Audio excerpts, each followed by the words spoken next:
Verse 6. And I saw another angel flying in mid-heaven, having an eternal gospel to preach to whom? To those who are not purchased from the earth. To those who, and it's in the margin, it says here, the literal word there is, those who sit on the earth.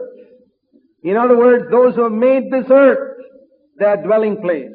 The comforts of this earth, the money of this earth, the honor of this earth, the pleasures of this earth are where they've decided to settle down. In every nation, tribe, and tongue and people. And he speaks with a loud voice. Fear God. That's a gospel. Did you know that? Fear God is a gospel. It says that here. It says it's the eternal gospel. That's the gospel in the Old Testament too. Fear God is the gospel in the New Covenant. It's going to be the gospel at the end of time. Fear God. That is an essential constituent of the true gospel.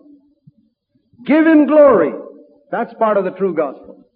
Give Him the glory. Don't touch it yourself. Don't take one bit of it to yourself. Give Him the glory. And the hour of His judgment has come. Is that good news? It is, if we understand it right. The time has come.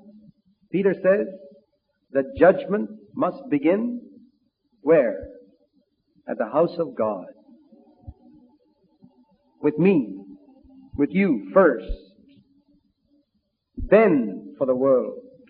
Because much is given to us. Much will be required from us. Blessed are those who hear that. To judge myself is a gospel. Worship Him. That's a gospel. Who made the heaven and the earth and the sea and the springs of waters. The Creator.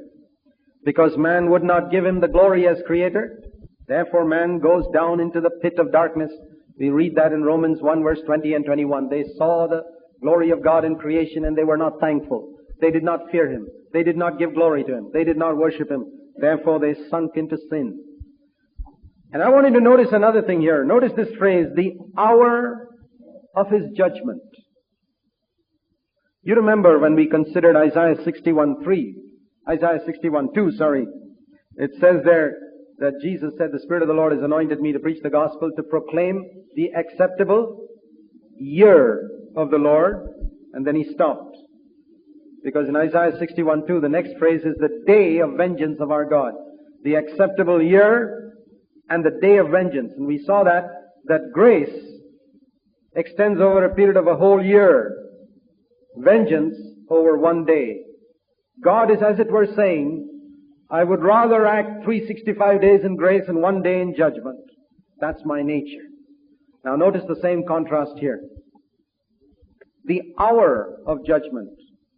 In 2 Corinthians 6:2 we are told this is the day of salvation. The day of salvation and the hour of judgment. That means God would much rather act in salvation and grace rather than in judgment. Now I want to say something from that for our own natures. You know, brothers and sisters, our own Adamic nature would much rather act in judgment rather than in grace towards other people. For the race of Adam, it is the day of judgment and the hour of grace. You see that in the Garden of Eden. As soon as Adam was caught by God, he pointed at his wife. The day of judgment had begun. This, my wife, she's the cause of all the problem. And now the Lord is trying to convert us from that wretched nature that would rather judge others, criticize others, find fault with others, and once in a while act in grace, to His nature, which is exactly the opposite. He would rather act in grace, and only when stretched to the utmost limit, He finally acts in judgment. And He's communicating to us that nature of mercy. That's just in passing. The hour of His judgment has come. Verse 8, another angel, a second one, followed, saying, Fallen, fallen is Babylon the Great. This refers to the mother of all the harlots mentioned in verse 4, the women who tried to tempt the overcomers. This is the mother, Babylon, harlot Christianity. The counterfeit church that pretended to follow Jesus, but lived for itself and for the world and for its own lusts and passions. Fallen because she has made all the nations in every country, you find this harlot church, made them drink of the wine of the passion of her spiritual immorality. We'll deal with that more when we come to chapter 17 and 18. We read in verse 9, another angel, a third one, followed them, saying, if anyone worships the beast and his image, and receives a mark on his forehead or upon his hand, he also will drink of the wine of the wrath of God. In other words, verse 8, the last part, if you drink of the wine of Babylon, then verse 10, you have to drink also of the wine of the wrath of God. You can't drink one and escape the other. What you drink in verse 8 will lead you to be compelled to drink the wine of the wrath of God mentioned in verse 10. And it says something about the wrath of God in verse 10. It is mixed in full strength, without mixture. You know what that means? It means without mercy. He who has shown no mercy to others, James 2:13, will be judged without mercy in the final day.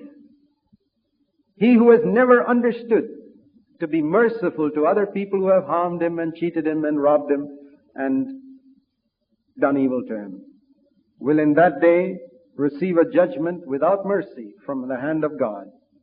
That's why if we don't want to get judgment without mercy, we've got to be merciful to other people today. And he will be tormented with fire and brimstone in the presence of the holy angels and in the presence of the Lamb. That's judgment.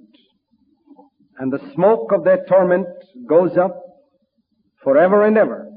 This is eternal judgment for those who have not responded to God's call of grace. They have no rest day and night. Those who worship the beast and his image. When we considered chapter 4, we saw there in verse 8 that the living creatures don't have any rest day and night because they're always worshiping God. Here is a similar phrase, they don't have any rest day and night because they are tormented because they worship the beast and his image. And whoever receives the mark of his name. And here again that sentence comes. Here is the perseverance of the saints who keep the commandments of God and their faith in Jesus. The call to endure. And notice the two things mentioned there, obedience and faith. And in the Amplified Bible it says, those who habitually obey the commandments. I hope we are in that number of those who habitually obey the commandments of Jesus and commandments of God and have a strong faith in Jesus. These are the two most important requirements as we approach the end of time. Faith in the Lord and a habitual obedience to the commandments of Jesus. Then we shall endure as we approach the end of time.